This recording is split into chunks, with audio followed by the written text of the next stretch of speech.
Just before we head into today's video, I'd like to reminisce with an epic PVM highlight from a few months ago to set the scene for the commentary ahead. Enjoy.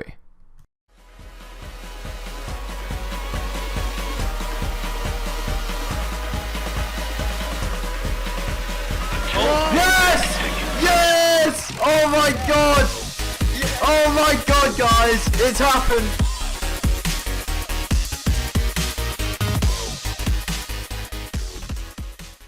Alright, now time to lower the tempo, get a brew and chillax.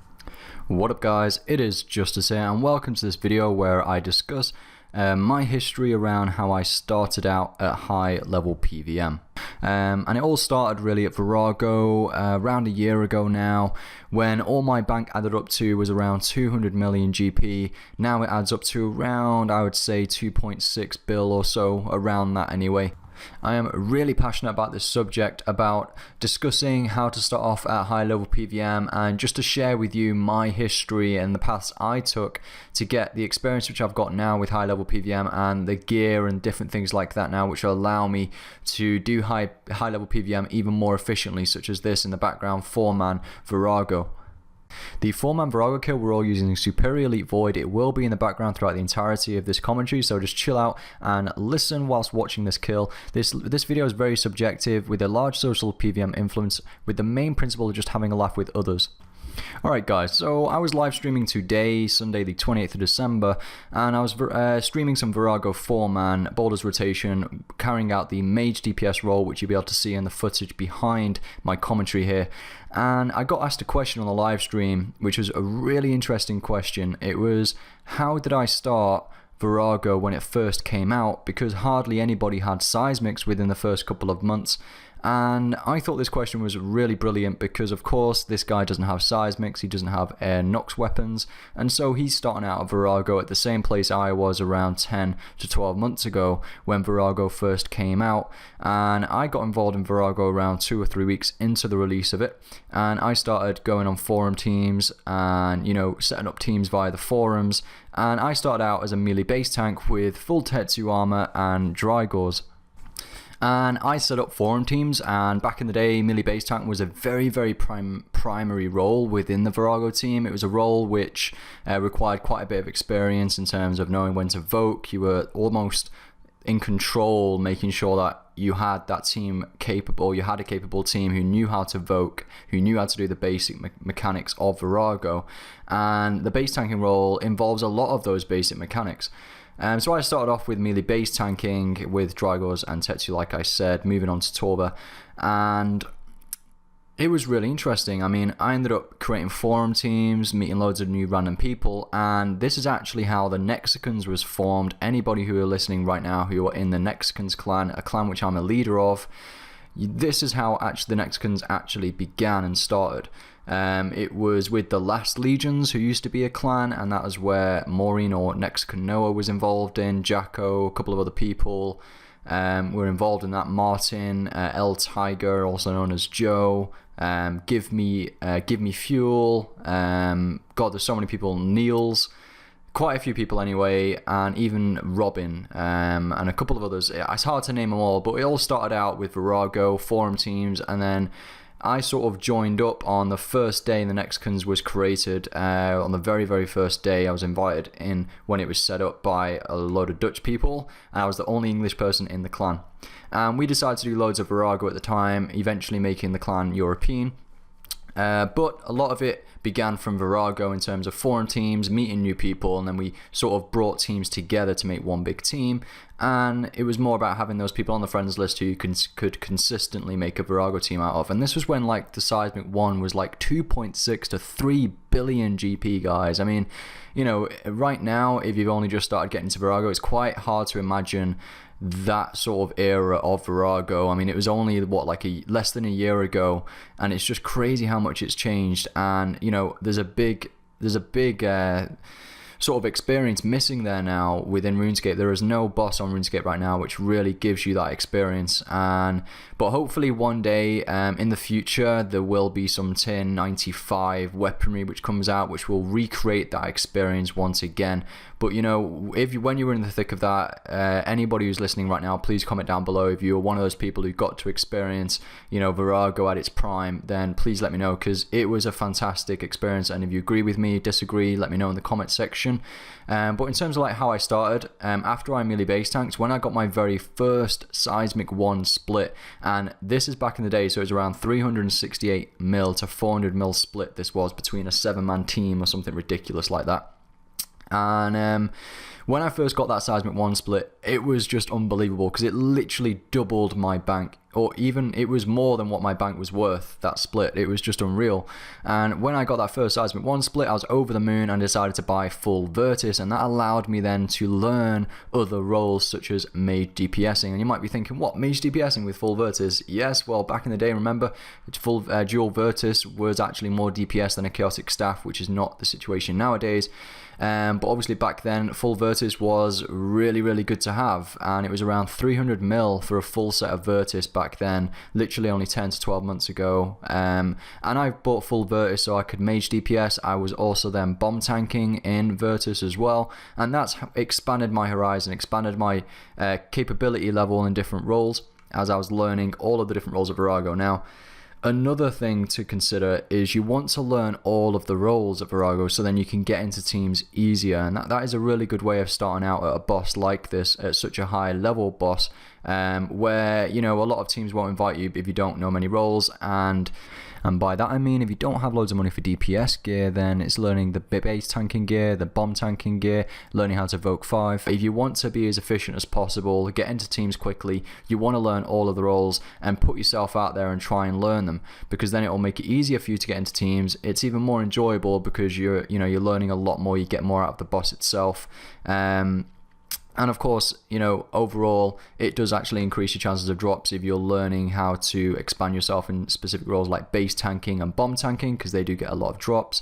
But since the changes, DPSs now seem to be taking around 2 to 3 drops a kill, which is pretty nice again. But yeah, overall, that's how I started. So I got my first Seismic 1 split, got full Virtus, then expanded my horizon, started mage DPSing, and essentially I was with people who were using Virtus. I did have a lot of help. I had a good laugh with people. I got on with people really well. This was just as I was starting my YouTube channel. So I did get invited, or I was able to get into teams with Virtus with a couple of people who had Seismic. But the majority of the people in the teams which I was in was about 7-man teams with full Virtus, and that's how you start off. You know, you've got to go with people who are around your similar experience level, similar equipment, and that way you can learn together, you can have more of a laugh, there's no real pressure on you, and you're actually dealing damage and you're helping the team. A big influence, a big negativity about going into a team if you have Virtus with a team who have Seismics and things like that, or if you go into a team with a chaotic staff with a team full of Nox weapons or whatever, then you as a person, you're not actually contributing to that team. So, you know, in terms of like me personally, when I play a game, I want to be able to contribute to that team, and that way I'll enjoy it more. So if I know that my DPS is really impacting the success of that kill, or my base tanking skills are really helping contribute to the success of that kill, then I get a greater sense of achievement, and that self-motivation, which obviously comes with that, makes me enjoy the game more. And it's like that with a lot of games you play. So if you're going in there with like Virtus weaponry or whatever, if they're your close mates, fair enough, you'll still have a laugh. But if they're not, and you're just going in a team who you've not really known that well, you're not really contributing to any damage output or tanking.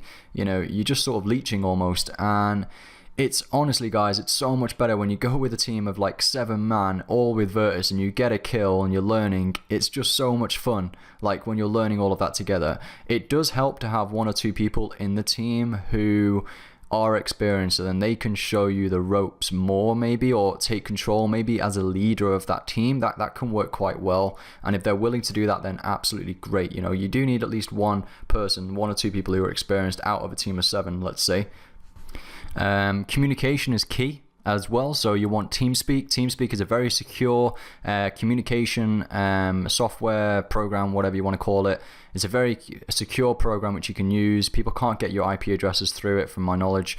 So it's very worthwhile getting that. Joining a clan as well, Pvm Clan, like I said, how the Nexicans began. That began from people who wanted to find people at the same experience level as themselves with the same gear setups so they could go and complete a kill. They wanted to find bomb tank roles, base tank roles, and everybody had their own role. That's how it starts. It was set up as a mechanism to find teams, and so join a clan who are already set up. That'll do most of the work for you. Join a clan like the Nexicans, like Decimus, for example. You know, clans which have PVM experienced players in there, where they have teams and communication links already set up. And don't be afraid to like get into people's faces. You know, when you join a clan like the Nexicans or whatever, there's loads of, or a large clan, like I think we've got like 350 people now in the clan, and you know, there's a few very large PVM clans out there, and it's a good thing. There's pros and cons to large clans. Like the pros is there's always people in there who you can meet. You know, you can create good friends out of these clans, you know, get into specific PVM groups within the clan.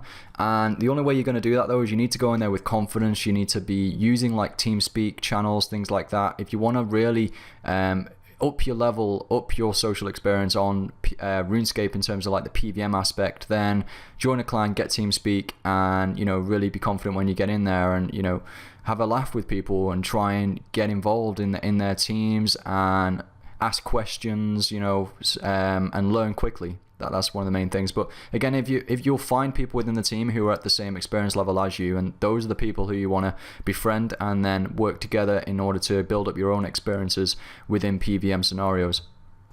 And a lot of people will say join a mass FC. So for example, for Vorago, it is rago space PVM, and that is a friends chat which you can join, which mass Vorago like all day every day from my knowledge, and it's a very popular mass, and it's good to get that feeling. I'd only recommend masses to get used to the environment. It can be really good fun as well within, if you get really involved in that sort of thing. You know, a lot of people like managing masses, for example. There'll be like ranks within the FCs, and it's really interesting stuff. It's like a whole different environment in there, and it can be a lot of fun. And you can get to know those ranks, you know, improve your experience, become a rank, and help others within the mass, within the friends chat, and that can be a lot of fun indeed. And the only problem with that though is when you do go to smaller teams, you won't be that experienced because a lot of the things are different within a mass. But it's good to get that first initial experience. Go to a mass if you've never been to Vorago before, because whenever you go to a new boss, it is quite nerve-wracking. You know, you can be quite anxious. So when you go to a mass and you're within a large team, you know, you can almost leech the whole kill. You know, you can get used to the environment, get used to the mechanics, and then once you're used to that, you then go into smaller teams, 7 to 10 man, and then smaller and smaller until you become like a real pro at high level PVM. And you know, that's the way it works. Due to experience, from experience, you will become better, and practice makes perfect essentially. But it's all about meeting the right people, being in the right group of people, and like I said, it all comes down to me personally, my personal opinion, of being with people who are a similar experience level, who you can get on with and have a laugh with. That is what social PVM, high level PVM, is all about within this game. And Vorago really revolutionized that for me, and I know it revolutionized it a lot for a lot of people, especially most of the people who started up the Nexicans Clan. It really changed this game for me, and it essentially helped me you know, initiate my YouTube channel, because I wanted to help others experience that.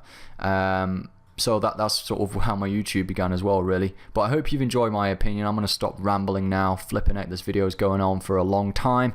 I can talk a lot about things that I'm passionate about, and you know, starting out at high level PVM is something I'm very passionate about. It's a great subject, and I hope I've gave you guys some insight into, you know, helping you get into high level PVM, and you know, sharing with you my experience of how I did that. One thing to note, I have missed out quite a large chunk of other things which has obviously got to where I am now in terms of the grinding out for certain items in the game, certain levels, you know, and a lot of high level PVM does require you to grind it out for those extra items which put you ahead of others, really. And a lot of those items which do put you ahead of others in terms of really qualifying for that high level PVM status, a lot of those items I will tend to make reviews on. So any like major items which I've made a review on, it's definitely worthwhile getting that item most of the time if you want to get into the high level PVM tier. But yeah, that's about it for this video. I'm going to wrap this video up here. I will leave links in the description with reference to what I've discussed in this video, like TeamSpeak links, the Nexicans website, and a few other bits and bobs like different forum pages.